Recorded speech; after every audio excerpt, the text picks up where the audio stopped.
පෙනුනාට අපට ඇසෙයි දුම්රිය යන හඬ නැසුනාට ඇඟට දැනෙයි බිම දෙදරන බව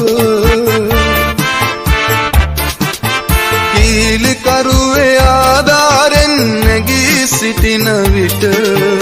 ඈත පෙනෙයි දුම්රිය පොළ නගරය රාගම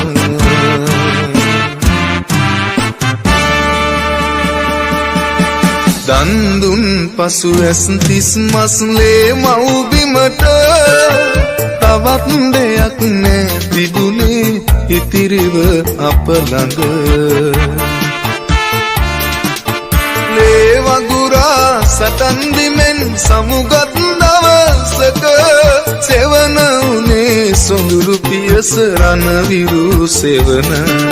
සෙවන උනේ සොඳුරු පියස රණවිරු සෙවන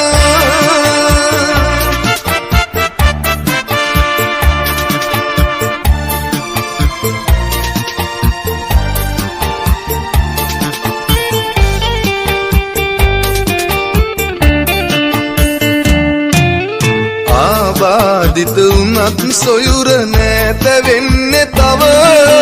මව් පොළොවට බරක් නොවේ අපි කිසි දවසක යුද බිය නැති රටක සිරිය බලන්න නැති එක තමයි අපිට පොඩ්ඩක් හරි හිතට තියෙන දුක